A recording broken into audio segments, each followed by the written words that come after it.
Have you ever noticed how video games get harder just when you're getting good? Or how Netflix or YouTube always suggest the perfect next show or video to watch?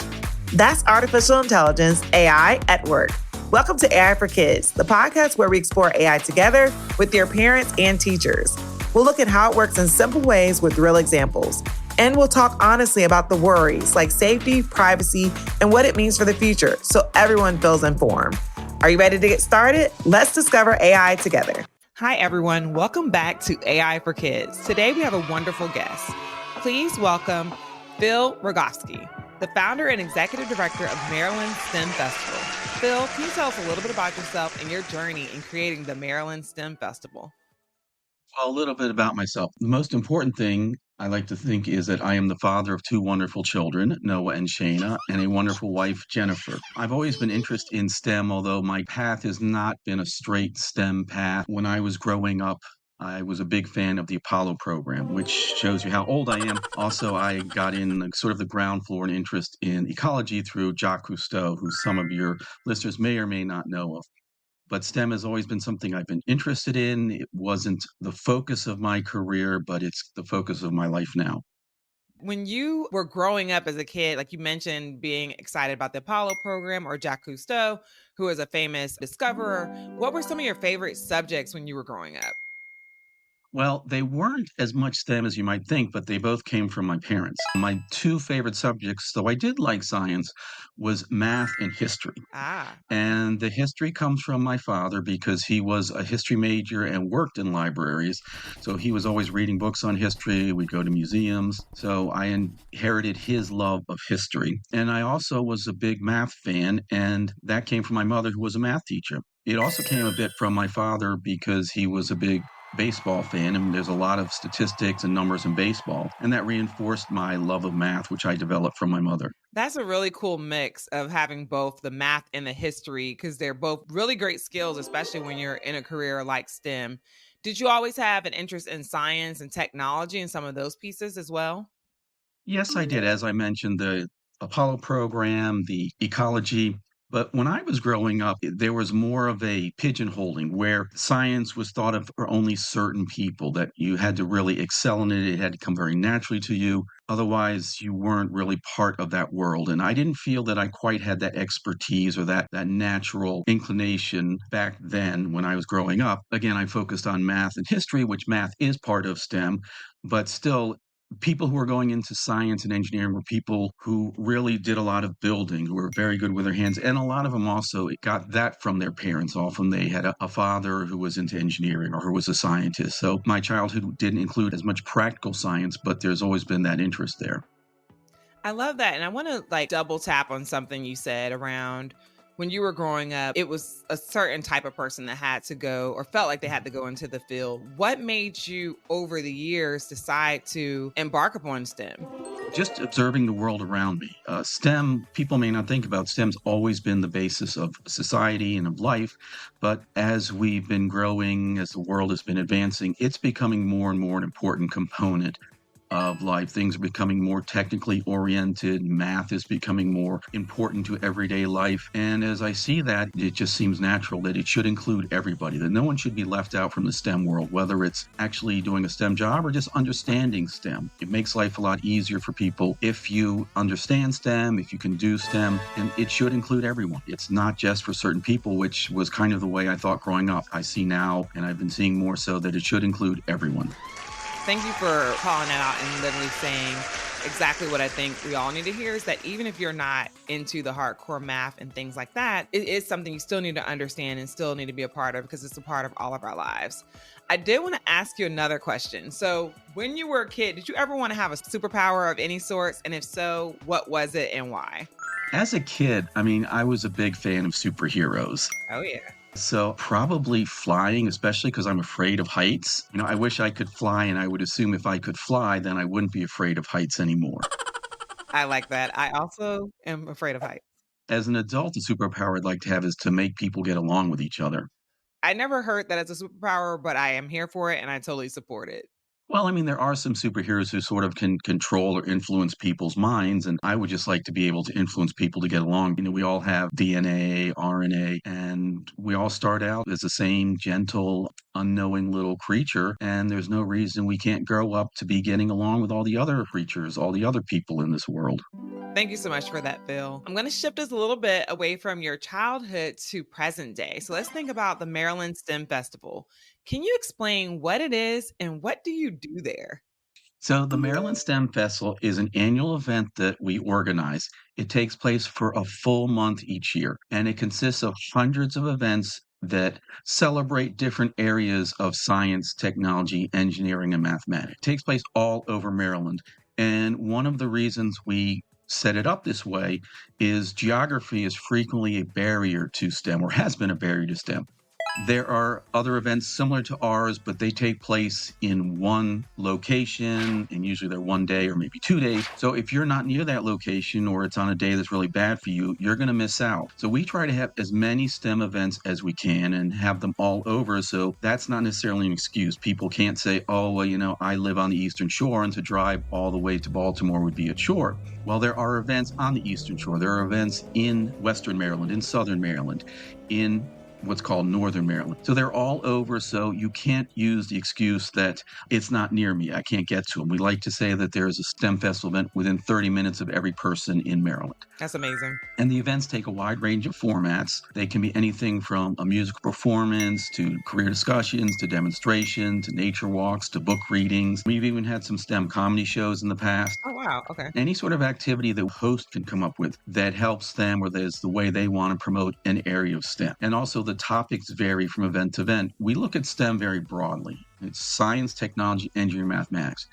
There's some people who have a narrow vision of STEM where it might only be people who work with robots or create robots and people who do biotech research. Right. But we see it as everything involving STEM. We like to say the festival is agriculture to zoology and everything in between. And there are a wide range of topics for the different events. As much as possible, we encourage them to be family oriented because we feel that STEM, as I said, is for everyone. And when the whole family goes, it sort of permeates through to the children. When they see that their parents are also interested in STEM, they often absorb that. But of course, not every host wants to teach a topic in a way that's appropriate for all ages. So there are still many events that may be geared for high school or middle school or elementary school or even pre-K. And what I do is I spend the year recruiting different hosts to run these events. Now, the other key component of the festival is we like to see that we are trying to create a connective tissue throughout the state of Maryland. So we're trying to first connect the public to the STEM community, but then we're also trying to connect within the STEM community. And you're a perfect example of that. You participated in our Girl STEM Empowerment event last year at Anne Arundel Community College, and you met a young lady, Archie, who you recently had in your podcast. Oh, yeah. And she is an amazing young woman. We've been working with her for years. This is one of the reasons of these events is to connect the people in STEM so that they know about each other and they can work together. One of the things I admire about some of the work you've done, and I didn't realize it until you actually said it right now, because sometimes you got to hear it a few times before it lands. But I always ask that. I'm like, oh, wait, they have these STEM events all over Maryland. I didn't realize how intentional that was to ensure that no matter where you live, you can literally find STEM where you are. I really appreciated that about all the things that you're doing with the STEM Festival. How did you get started on creating this idea? Especially since you said your background wasn't in this. How did you get here? I fortunately instilled some of my interest in STEM in my son. Ah, We used to build Legos. We'd go to the Maryland Science Center. I'd help him with his math a bit. And in 2010, the first USA Science and Engineering Festival took place on the DC Mall. And I heard about it and was thinking of going. And he heard about it separately. And it actually fell on his birthday. so cool. And he said, this is something I'd like to do. Can we go and do it? And then we were having a party with some of his friends later in the day. And I said, absolutely. So we went down to the mall and it was an amazing event. I mean, they had everything you can imagine involving STEM. One of the coolest things was they had some race cars there. And they had people talking about the STEM behind race cars. Another cool thing was there was some people who had done research in Antarctica, and they talked about that. And they actually even brought some ice from Antarctica. But there were literally hundreds of different STEM activities. You couldn't really get to all of them. We got to a lot of of them. And so when my son and I were leaving that event, we started thinking, this is really cool. I wish my friends could be here. And it said, well, sometimes it's hard to get everybody coordinated. And so we talked about trying to do something much smaller scale at his middle school. And we talked to his principal, and he loved the idea. And we picked a Friday night, and I just talked to a lot of different STEM organizations, and they came to his middle school, and we ran this event, and it went very well. I appreciate you sharing the story of how it started from like this one idea because you and your son were doing a STEM activity together, and how that grew into now a program that is across the entire state of Maryland, impacting thousands of people across the state. Like, that's just so amazing. And I thank you for doing that because I know you've had such amazing impact. I do want to ask a specific question about Maryland STEM Festival. How does AI show up at the festival? It has started to show up more and more. There are more events where the host describe or talk about how to get into AI. And I'll give you a great example. There's a wonderful company in Baltimore called MindGrow. They do a lot of different technology, web design, and other related things. And they had an event last year where they brought in students from Patterson High School in Baltimore City. And at their headquarters, they ran 3 workshops for all the students. One was on robotics, one was on the meta world, and then the third one was on AI. And some of their STEM professionals who work on AI sat and they talked about how AI is developed, what AI can do, showed them a little bit of what they did to create AI. So that was a great example of how AI is in the festival, and we're seeing more and more of events where AI is mentioned. We hope to see a lot this year. Oh, yeah, I'm sure you definitely will. So we're going to switch and we're going to play a quick game called Tech Trivia. I'm going to ask you some fun questions about technology, and you're going to try to answer as quickly as you can. And kids at home, you're also going to try to answer as quickly as you can. What does STEM stand for? Science, technology, engineering, and mathematics. Bingo.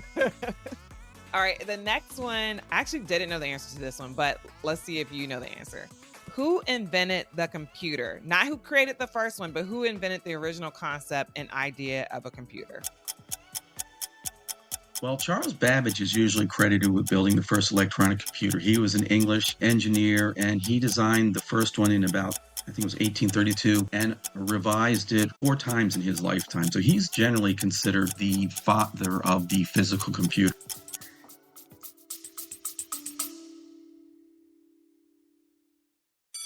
Hi, friends. AI is super cool, but sorry, it's not perfect.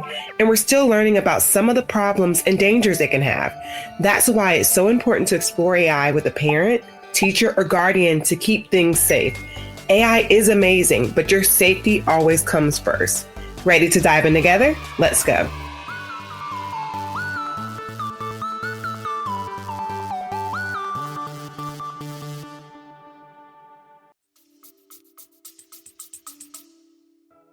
Yes, the answer is Charles Babbage. He's considered the father of the computer. Last question.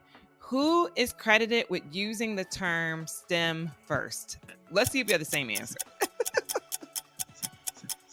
So the concept of STEM, or using it as a term, began in the 1990s. The woman that I was always told was the first person to use it was Judith Ramaley. She was the director of the National Science Foundation, and she's credited with using that term in 2001. She was a biologist and an administrator and educator, and she's given credit for using the word first. Oh, yeah. And I was struggling to find the answer too, because I guess originally it was science, math, engineering, technology. She didn't like the way the acronym was set up, so she actually changed it to STEM. But totally cool, and you got them all right. Thank you so much for playing with us. And kids, hopefully at home you learned something new, and hopefully you were able to also answer some of those questions. You all are coming up on your 10th anniversary. Can you tell us about some of the highlights that you've experienced over the past decade?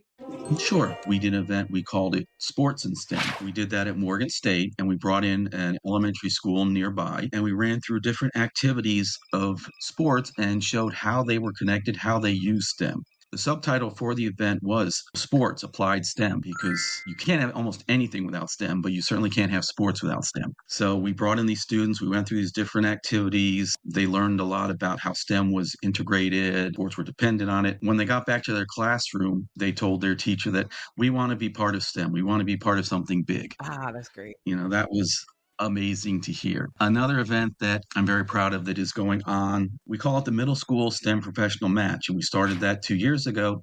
And what we do is recruit STEM professionals to talk to students in middle schools. And they go in and tell about what they do. We've done it at about a dozen schools. We hope to grow it. We've gotten a lot of positive feedback from the students, the teachers, and the professionals as well. They all really get a lot out of it and really enjoy doing it. That event has been going very well. We're really looking forward to expanding it. That is amazing. You actually had brought me on to do one of those, but the timing didn't work out. So I ended up going another week to one of the schools. And it was just so cool to talk about that. And one of the things we actually talked about relates to your topic around the sports in STEM. So I was talking to kids about STEM in general. So I was asking them a similar question, like, where do you think STEM does not show up in your everyday lives? And some folks brought up sports. And then there was a young kid in the room who was like all in. He was like, no, they use AI to predict what's happening or to capture different things. And he was like literally talking about how STEM was so involved in just the sports he loved and how that's something he really appreciated and admired. And I, as a person who's participated in that, can truly say that the kids learn a lot, the professionals learn a lot. It's just an amazing program to bring the two worlds together. And these kids just made me feel like, wow, how they're thinking was just so amazing. So thank you for doing that program.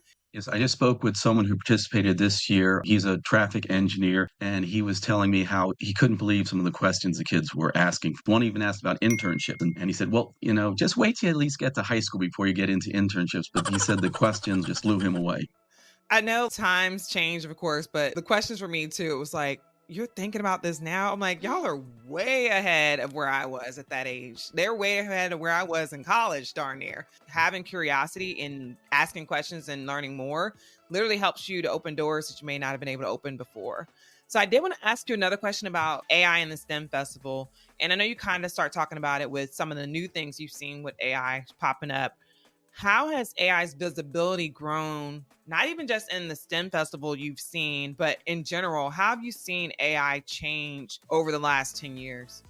Well, it just has more and more capabilities. It's become more and more visible, partly through the media. You can't turn on a TV or look at a website or watch a movie where it's not mentioned, where it's not discussed, where the benefits are not preached. Students may not know, but concept of AI actually started back in 1956. It started at Dartmouth College. That's where they first came with the idea. So it's been around for quite a while, but it's just exploding. And one of the main reasons it's exploding is because of computing power. Back when the idea first came up, they just didn't have the capabilities of processing the AI functions or applications. But as we keep getting more and more powerful computers and develop more computing powers, we're able to do more with AI. I just read about a great application in medicine where they collected data for some disease, I forget which one, but the amount of data they collect, no way a human or even a group of humans could go through it in a reasonable time. So they plugged it into AI to identify the patterns and potential ways to address this disease. And that to me is just the life-changing things that can happen with AI. Like you said, I'm glad you pointed out these concepts have been around forever.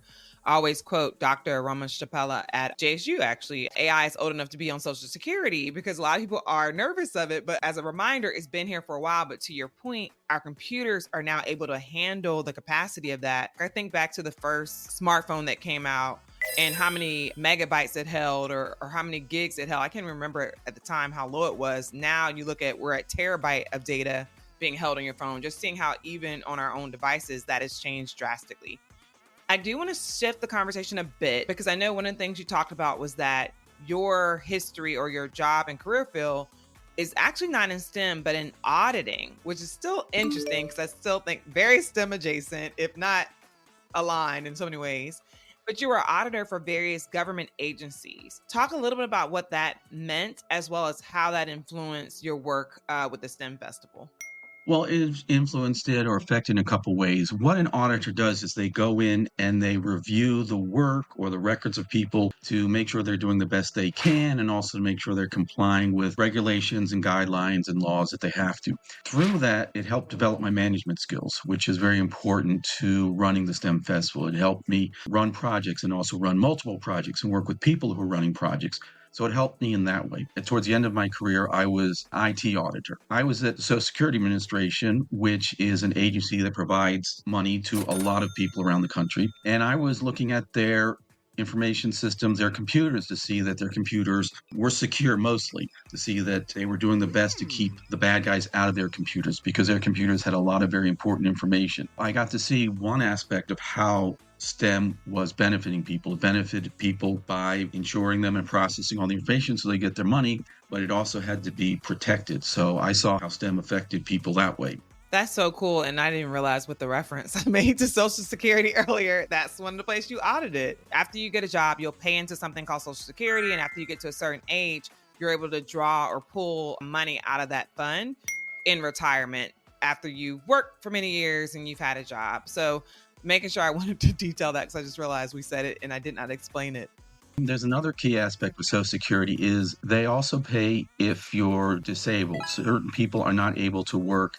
Sometimes it's for their entire life. Sometimes it's only for a certain period of time. And depending on the severity of your condition and how long it will take before it's resolved, you may be able to declare disabled by Social Security and receive payments for that.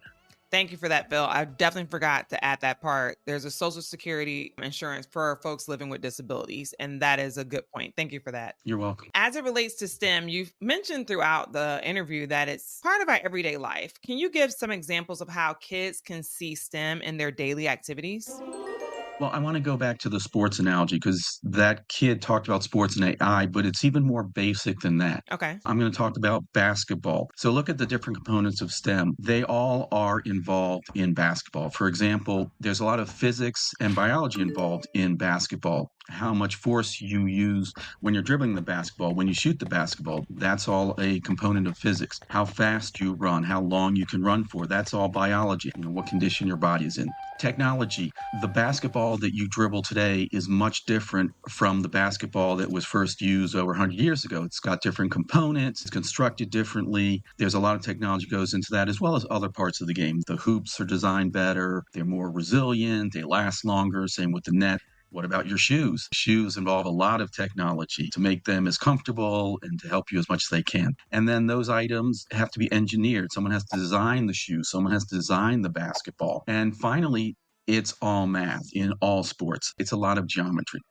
You have to figure out where you want to be on the court to take that shot. You have to figure out what angle, what arch you want to put on the ball when you're shooting. If you're playing defense, you want to figure out how to cut off the man you're covering. So you have to figure out the angle to get to him. So sports is very, very much dependent upon and integrate and uses STEM. And that's, again, why we call that event Sports Applied STEM. So that's one way. Glad you literally walked us through every letter of STEM to explain how something that people often think about, oh, I want to play basketball, or I'm doing it after school or what have you, or I want to do sports as a career, and say, I don't like math, but literally that is a field that you have to have some understanding. The folks who are best at that game understand those components that you're talking about, from what it means to shoot correctly, to make sure they have the best shoes, the best equipment that goes along with it, and the best training, and it all revolves around STEM. So thank you for sharing that. What about AI in daily activities?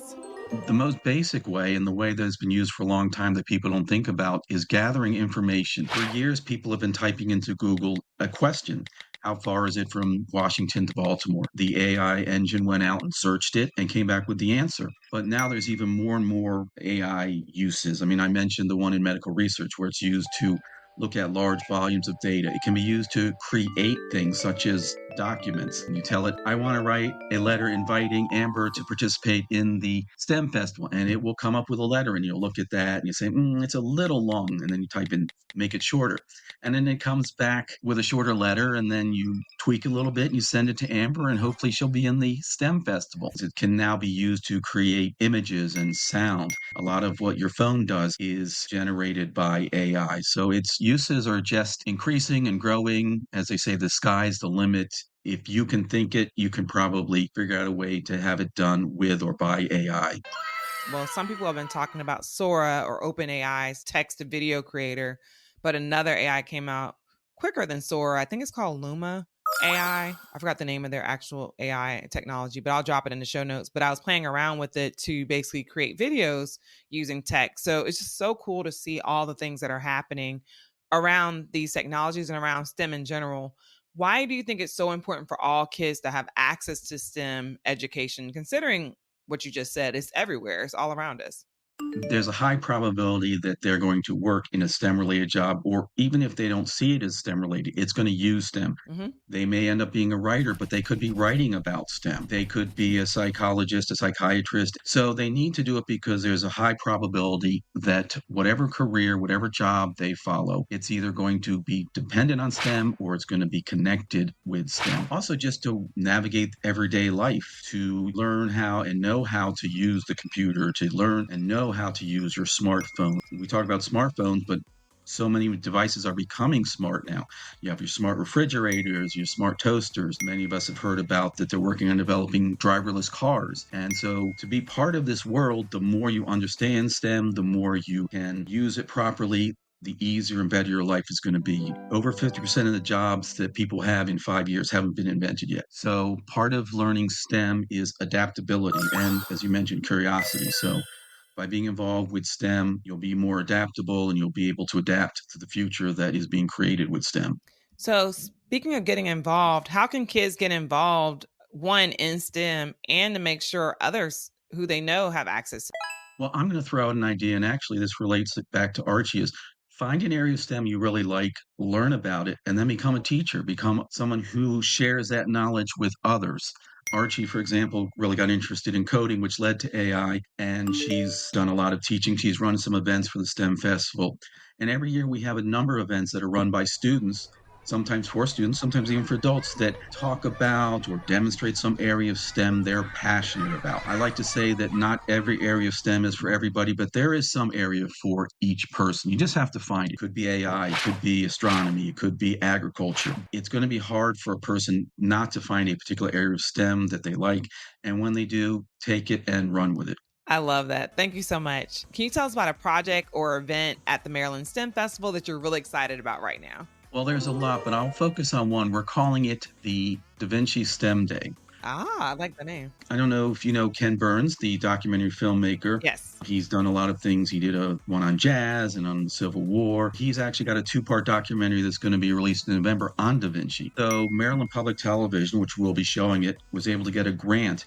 And the woman in charge of grants says, I want to do something STEM oriented. So she reached out to me. There has been a great annual event run by the Italian Cultural Center called Da Vinci Bridge Building Competition that they've been running. And it's been part of the festival for 3-4 years. And what it involves is a team of students, and it can be high school or middle school, who get together with pieces of wood and they build this bridge based on the Da Vinci design. And there are no bolts or nails or anything. It's strictly using leverage and gravity and physics to build this bridge. And it's a really cool event. It's open to everyone. And that will be a large part of the Da Vinci Day. And then we'll have other tables and booths talking about different areas of STEM. We invite to the Baltimore Bolts.